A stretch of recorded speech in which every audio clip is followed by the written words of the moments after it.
This is a presentation of the Sports Source Digital Network, presented by Hearthside Bank.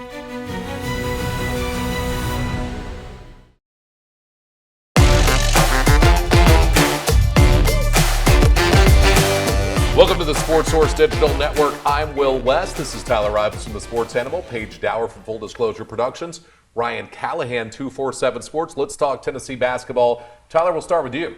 Rick Barnes has made Tennessee an elite basketball program, or at least playing with the elite basketball programs. There still is this belief among a lot of the fan base that there is a cap to what Rick Barnes can achieve in the NCAA tournament. Is that unfair to Rick Barnes and Tennessee basketball? It's very unfair. How often do we take phone calls on our show, text messages, DMs, second round Rick? I think it might be the most overused phrase because some people they have an opinion on Rick, and even if he continues to improve, if he continues to statistically show that his teams are improving every year, they already have this mentality made up in their mind. This guy was 20 minutes away against Zach Edey last year from going to Tennessee's first ever Final Four, but yet here we are still hearing second round Rick. If you look back at the handful of years since COVID, go back and look what Rick has done in the postseason.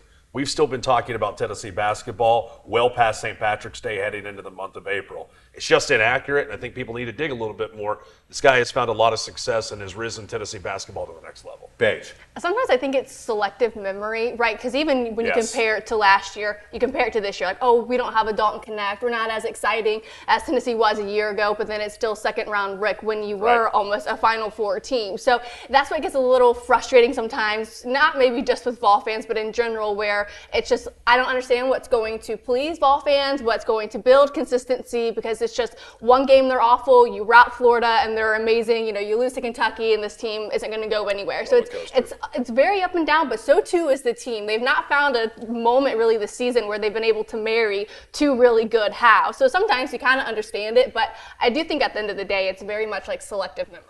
Yeah, I think so too. And you got to look at just the last 2 years, Sweet 16, Elite 8.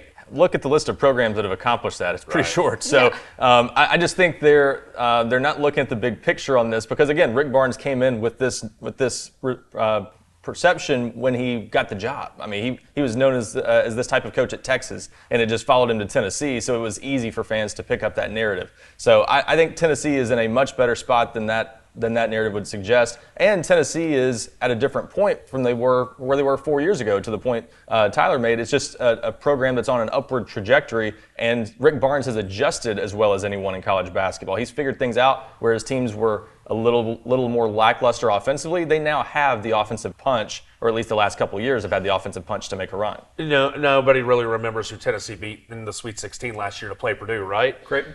Yeah. Top 5 odds to win the Natty, 2 All-Americans. Oh, that was just Creighton, though. But Purdue, give him his credit. He's beating good teams on the way to this path. Admit it, but let's be honest, that's a one-year sample size. Sure. Yeah, I would say this. That's fair. My biggest issue and why I think it is fair right now is because it's an incredibly short sample size that Rick Barnes has been improved over even his tenure at Tennessee. But I do think that part of it is you look at Kelvin Sampson, you look at Tom Izzo, guys that want to play games the way Rick Barnes likes to play basketball games go home early in this day and age. When Barnes evolves, you have the opportunity to go further. So when I'm watching Tennessee play in the 60s and fans are hitting us on the text line and hitting us on social media saying, here we go again, I kind of understand, because I think if you're trying to win games in the 60s in the NCAA tournament, it's going to take luck for you to get past the Sweet 16. You just don't see teams do that because one bad shooting night, you're gone. One good shooting night by an opposing team, the Kentucky game this year. You have one player that hits 2 threes with a hand in his face, and it breaks your entire defense, and you lose at home to Kentucky at Food City Center.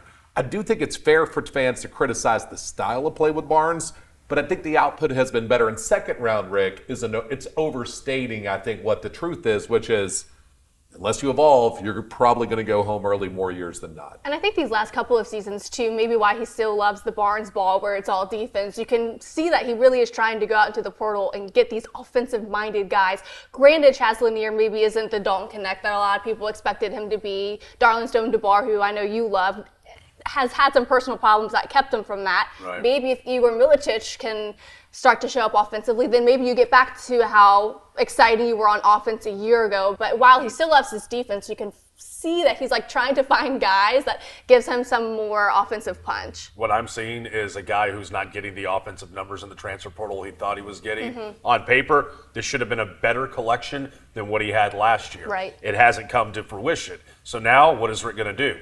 I'm not getting what I'm getting out of it, so I'm going to go back to what I know. Let's lock him down and drag him through the mud. Auburn, some of these other teams, and they hope that they're 1 point better. Yeah. So, Ryan, how much of that, though, is just defensive coaches? We especially see it in football. The second something pushes them in that direction, they revert all the way back to full-on Mark Stoops. And you never go full Mark Stoops. But it feels like that when Barnes, look, you lose JP, you lose Cameron Carr, and you don't get out of Darlington DeBar what you expected to. But then you see Barnes say, okay, we're going to try to win games 62-58. That is a losing proposition if you want to try to go deep in the tournament. I would argue that it is a losing proposition a little bit because I think the style of play that gets more credit than it deserves is what Nate Oates is doing at Alabama. I think that's the style of play that can't make it in March. Play in space, right? I think Rick Barnes' style can win. You just have to have the right mix of players to be able to do it. And so far, they've gotten close the last 2 years, but they still haven't had it quite. They needed more to go along with Dalton Connect last year. 2 years ago, different type of team, didn't have the go-to scorer that Dalton Connect was. This team probably still lacking a little bit on the offensive end, but he's got the right idea. Again, to Tyler's point, it should be a better offensive team on paper than it is. And if that was the team that he had right now, we'd probably be talking about this team a bit differently. So I think Rick Barnes, the fact that he's adjusted, understands that he needs more offense in this era, is a positive sign, and if he was getting the type of offensive output that he thought he would have this offseason, it would be a more balanced team capable of making this style work. All right, foot to the fire then. Ivens, you're gambling, man. We'll start with you. Over under Sweet 16 this year. I'll give you push if you want to push. Push. Just push me and I'll take the Sweet 16s as far as they go. Ooh. No, I'll say they'll win the Sweet 16. Okay, so you think Elite Eight? Yeah. You like Ryan? I think push. I think this is the team that goes to the second weekend and no further. Is it a team that's better, that should be better than just one of the 16 best teams in college basketball, though? Considering they're going to be a high 2 seed if the season ended today, yeah. I mean, that's a team that absolutely should be seen as a potential Elite 8 team, and it's a bit of a disappointment if they don't get there, so yeah. And I think what Jemai Mashak is giving them from the perimeter, especially from the corner, I think I saw a stat where they only average 3 corner threes a game. Well, Jemai's right now giving them like 2 a game, and he's doing it unguarded. So I think if maybe they can get a little bit more offensive production from his defensive guys like that, I think that's what maybe is pushing them over the edge. That's Paige Dauer, Full Disclosure Productions, Ryan Callahan, 247 Sports, Tyler Ivens with me, the Sports Animal. I'm Will West. Thanks for watching the Sports Source Digital Network.